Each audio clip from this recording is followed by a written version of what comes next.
2025년을 이렇게 보내면서 한 해 동안 우리 교회를 위해서 또 주님을 위해서 수고하시고 동역해 주신 모든 성도님들 진심으로 감사합니다.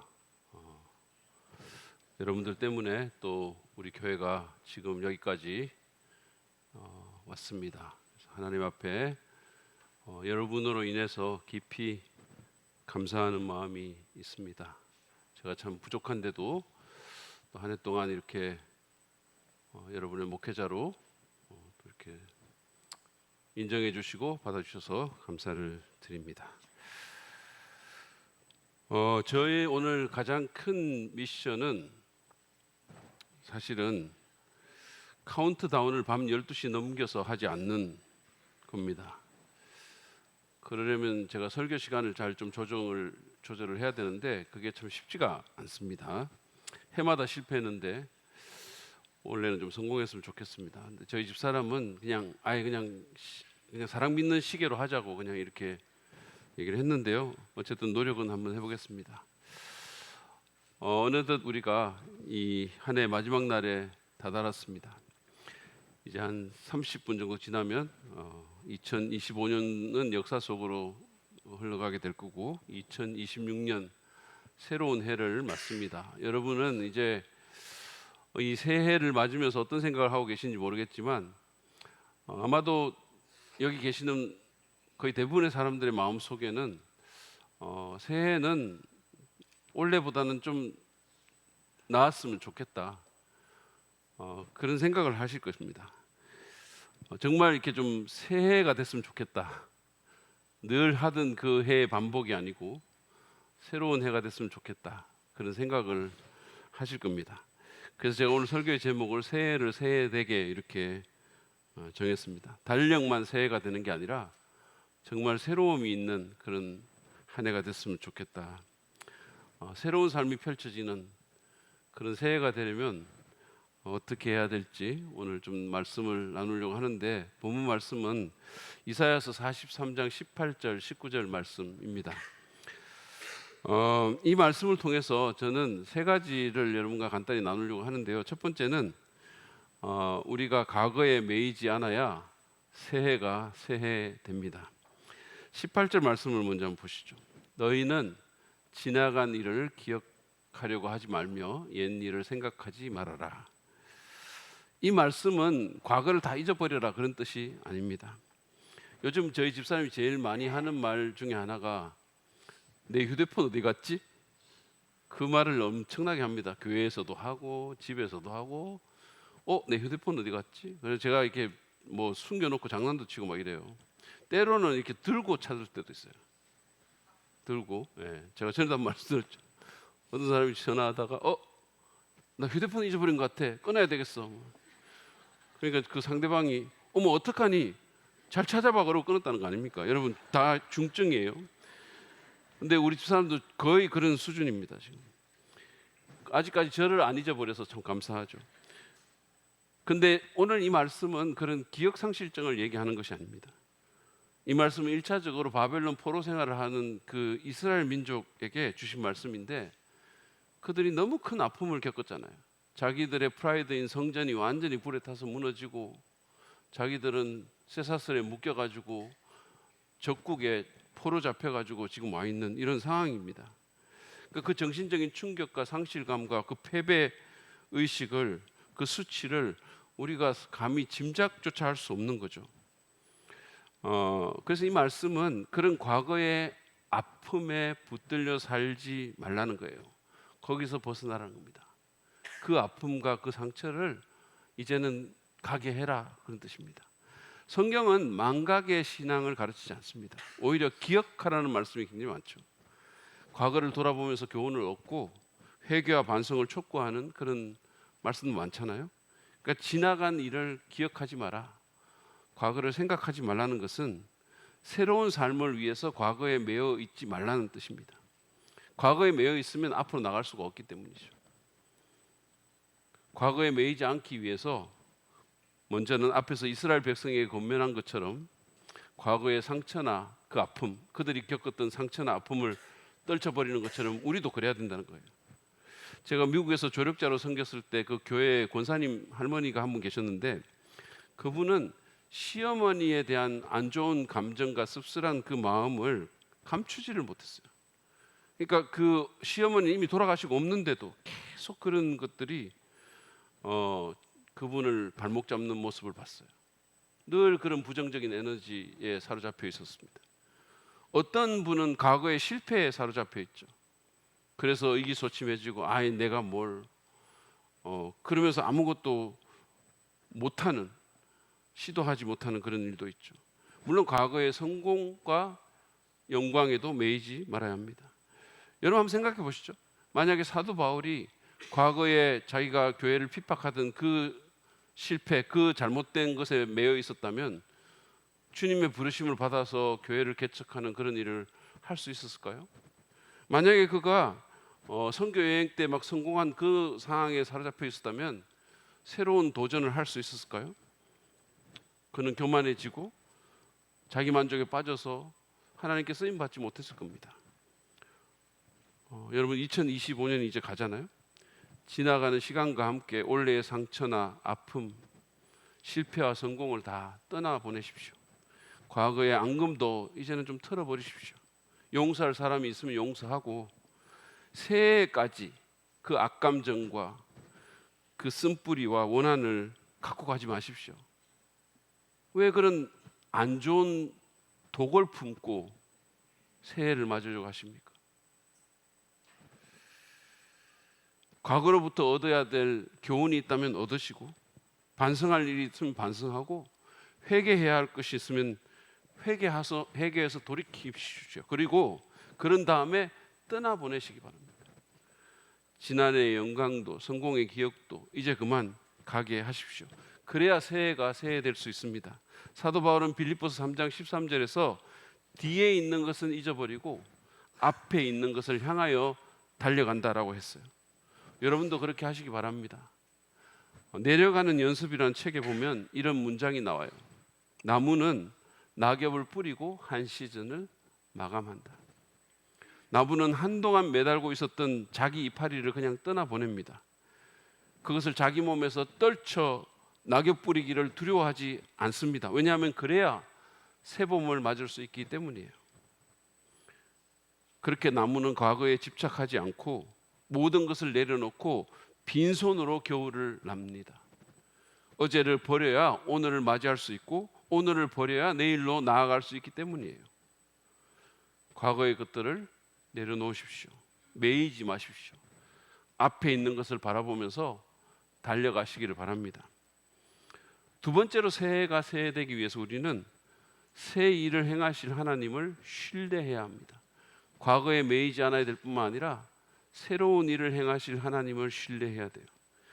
지나간 일을 생각하지 말라고 하신 하나님은 19절에서 내가 이제 새 일을 행하려고 한다 이렇게 말씀합니다.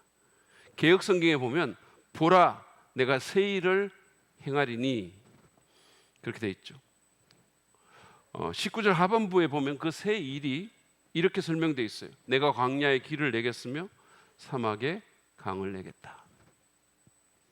이것은 1차적으로 바벨론에 포로잡혀간 그 이스라엘 사람들을 다시 자기 땅으로 귀환시키려는 하나님의 놀라운 계획에 대한 겁니다. 당시에 이스라엘 사람들은 꿈도 꿀 수 없는 그런 일이었지만 하나님은 그 일을 하시겠다는 거예요. 길이 없는 곳에 길을 내겠다는 겁니다. 사막에 강을 내겠다는 거죠. 그래서 그들로 하여금 자기들의 고토로 돌아와서 다시 하나님을 예배하고 하나님의 백성으로 살게 하시겠다는 겁니다. 우리도 2026년도에 새 일을 행하실 그 하나님을 신뢰해야 합니다. 하나님은 우리에게 너희들이 새 일을 잘 계획해서 열심을 다해서 결심하고 이루라고 말씀하시는 게 아니에요. 그분은 내가 새 일을 하겠다라고 그렇게 말씀합니다. 그것은 우리를 위한 그분의 약속이에요. 우리는 늘 이렇게 말을 하죠. 새해에는 내가 좀 달라져야지. 이번에는 꼭 해낼 거야. 내가 굳게 결심하고 이번에는 정말 달라질 거야. 근데 성경은 그렇게 말하지 않습니다. 성경은 이렇게 말씀해요. 하나님이 새 일을 행하신다. 그분이 길을 내신다. 그분이 사막의 강을 흐르게 하신다. 여러분 기억하시기 바랍니다. 신앙의 출발점은 결심이 아니라 신뢰예요. 내 의지가 아니라 하나님을 의지하는 겁니다. 짐 심발라는 이것을 이렇게 말합니다.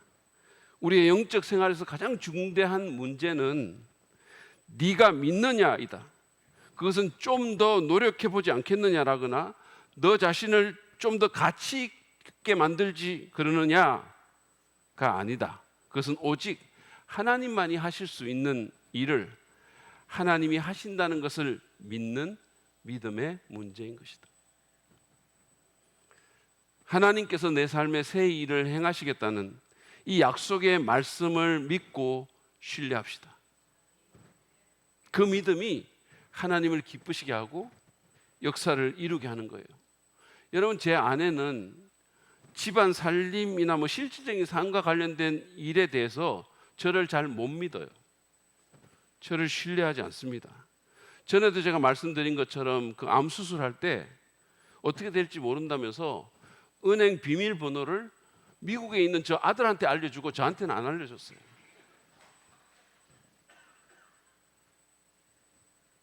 엄청 섭섭했죠, 저는. 근데 또 그렇게 못 믿을 만한 사람이기도 해요. 제가 실질적인 삶에서는 제가 할 줄 아는 게 별로 없어요. 인터넷 뱅킹도 지금 못 하는 거거든요.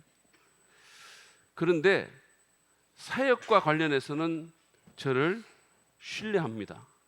특히 가르치고 설교하고 이런 거에 대해서는 완전히 신뢰를 해요. 제가 설교 때문에 막 고민을 할 때가 있거든요. 저도 고민을 해요. 여러분, 제가 있잖아요. 지난 목요일부터 여기까지 오늘까지 장례식 설교까지 하면 5번 설교를 했어요.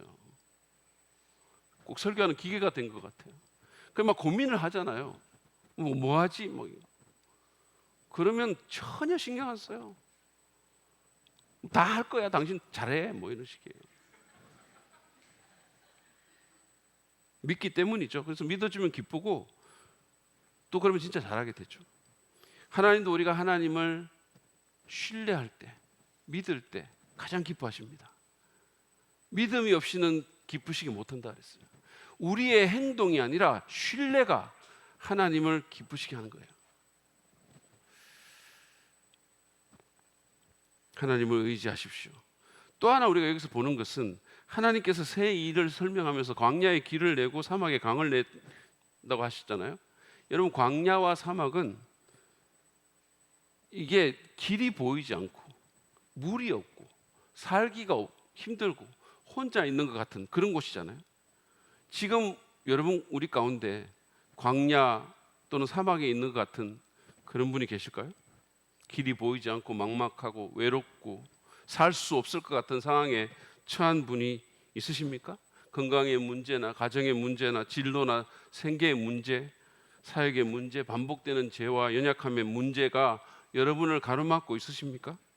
하나님은 말씀합니다. 그곳이 바로 내가 일하는 자리라고. 내가 거기에 길을 내고 거기에 강을 내는 곳이라고. 여러분, 길이 없는 곳에 길을 내는 분이 하나님이세요. 물이 없는 곳에 강을 흐르게 하시는 분이 우리 주님이십니다. 그분은 그 일의 전문가세요.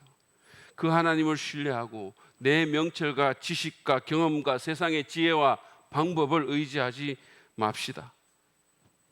그리고 어려움이 있더라도 포기하지 말고 하나님께 아뢰고 하나님의 말씀이 언제나 옳다는 그 사실을 믿고 말씀에 순종해서 믿음으로 행합시다.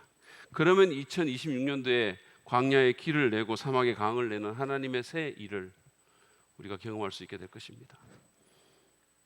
마지막으로 우리는 새해를 새해되게 하기 위해서 보이지 않더라도 하나님이 일하실 것을 믿음으로 기대해야 합니다. 새 일을 하시겠다고 선포하신 하나님이 19절 중반부에서 이렇게 질문하시죠. 이 일이 이미 드러나고 있는데 너희가 그것을 알지 못하겠느냐? 이 말씀은 하나님의 새 일이 이미 시작됐지만 아직 다 보이지 않는다는 거죠. 아직 광야의 길이 나고 사막에 강이 흐르지 않지만 이미 하나님의 역사는 시작됐다는 거예요. 우리는 늘 보이면 믿겠다라고 말을 하죠. 그러나 성경은 믿음으로 걸어갈 때 보인다라고 말을 해요. 요단강을 건넜던 이스라엘 민족을 한번 생각해 보세요. 하나님께서 갈라진 요단강을 다 보여주신 후에 걸어가라고 하시지 않았어요. 그분은 요단강이 갈라질 테니까 말씀을 믿고 흐르는 물에 발을 내디더라 그랬어요. 그래서 믿음으로 내디딜 때 그게 보인 거예요. 히브리서 11장 1절은 이를 이렇게 설명합니다. 믿음은 바라는 것들의 확신이요 보이지 않는 것들의 증거입니다. 믿음은 보이지 않는 것의 증거라고 그랬어요. 다시 말해서 믿음은 보이지 않는 것을 미리 보게 만든다는 거예요. 믿음으로. 그러므로 우리의 물리적인 눈에 보이지 않더라도 믿음의 눈으로, 마음의 눈으로 바라보고 하나님의 일하심을 기대합시다. 하나님은 우리에게 아침마다 새로운 은혜를 주시고 우리의 영혼을 점점 새롭게 빚어 주실 것입니다. 우리를 속박하고 있던 것들에서, 끊을 수 없었던 굴레에서 자유케 해주실 수 있습니다. 문제들 가운데 길을 내실 것입니다. 광야의 길을 만들고 사막에 강을 내시는 그분이 우리의 삶 속에서도 하실 것입니다. 뿐만 아니라 그분은 하나님 나라를 위해서 우리를 통해 새 일을 행하실 겁니다. 그 나라와 그 일을 위해 우리를 사용하실 것입니다. 누군가가 여러분들 때문에 영원한 운명이 바뀌고 천국에 가게 될 것이고, 누군가가 다시 일어나서 꿈을 꾸게 될 것입니다. 여러분 때문에 우리 교회는 이전에는 한 번도 한 적이 없었던 사역을 감당하거나 부흥을 경험하게 될 것입니다. 하나님은 하나님 나라의 이야기에 여러분의 삶과 여러분의 이름을 포함시켜 주실 것입니다. 그러므로 믿음을 가지고 하나님을 바라보십시오. 패배주의나 냉소주의를 버리십시오. 기대하십시오. 기도하십시오. 하나님, 보이지 않아도 일하시는 하나님을 믿고 기대합니다. 하나님만이 하실 수 있는 새 일을 행하여 주옵소서. 우리 가정, 우리 목장, 우리 부서, 우리 교회를 현상만으로, 내 감각만으로 판단하지 않게 하옵소서. 보이지 않아도, 느껴지지 않아도 우리 가정에서, 목장에서, 부서에서, 교회에서 내 상상을 뛰어넘는 새 일을 주님이 이미 시작하셨음을 믿고 믿음으로 행하게 하옵소서. 마음의 눈을 뜨게 하옵소서. 거룩한 상상력을 허락하옵소서. 하나님이 없는 것처럼 살지 않게 하옵소서. 믿음으로 기대하게 하옵소서. 주님께 제 자신을 드립니다. 주의 새 일에 저를 사용해 주옵소서. 그렇게 우리 자신을 드리고 기도하면서 기대하시기 바랍니다. 하나님께서 그럴 때 여러분의 마음에 소원을 주시고 하나님만이 하실 수 있는 새 일로 우리를 이끄실 것입니다. 그럴 때 2026년도가 진짜 새로운 해가 될 수 있게 될 것입니다. 오늘 우리는 2026년 새해를 새해되게 하기 위해서 과거에 매이지 말고 새 일을 행하실 하나님을 신뢰하며 보이지 않더라도, 느껴지지 않더라도 하나님이 일하실 것을 믿음으로 기대하며 살아야 함을 배웠어요. 이제 그 말씀을 기억하면서 2026년도를 맞으시기 바랍니다. 새로운 해로 건너가시기 바랍니다. 그럴 때 여러분의 새해가 진짜 새해 될 수 있습니다. 이제 오늘 주신 말씀을 기억하면서 주님이 우리를 위해서 하신 가장 놀라운 일, 하나님의 아들 예수 그리스도께서 우리를 구원하기 위해 죽으신 그 거룩한 죽음을 기억하고 기념하는 주의 만찬 의식을 거행하도록 하겠습니다. 이 시간 우리 섬기신 집사님들 앞으로 다 나오십시오. 우리 스크린을 보면서 공동체 고백을 함께 좀 올려드리기를 원합니다. 우리가 이 만찬에 임하면서 우리가 하나 돼서 하나의 공동체로서 주 안에서 한 가족으로서 나아간다는 사실을 우리가 인식하면서 함께 이 고백을 주님 앞에 올려드립니다. 같이 스크린 보시면서 함께 하시겠습니다. 시작. 우리는 교회의 머리 되신 예수 그리스도가 우리의 유일한 구원자 되시며 만유의 주 되심을 믿습니다. 우리는 성부, 성자, 성령의 삼위일체 하나님이 우리의 구원을 위해 사랑으로 역사하셨음을 믿습니다.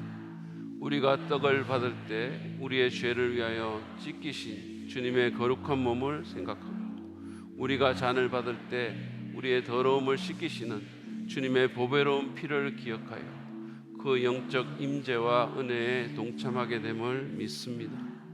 이 시간 성령 안에서 예수 그리스도의 몸과 피를 나누는 거룩한 만찬에 기쁨과 감사함으로 참여하오니 우리의 영혼을 소생시키시고 마음을 새롭게 하여 주옵소서.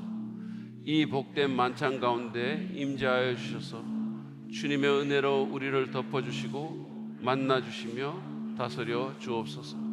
이제 우리를 교회로 불러주신 하나님 앞에서 한 마음과 한 사랑으로 고백합니다. 우리는 주 안에서 한 가족입니다. 우리는 영원히 한 가족입니다. 우리는 예수 그리스도의 생명을 나누는 영원한 공동체입니다. 아멘.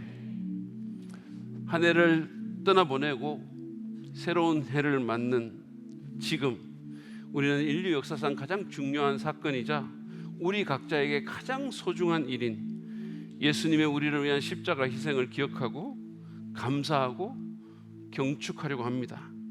이 의식의 이름은 주의 만찬인데 그것은 주님이 주인이신 만찬이라는 의미입니다.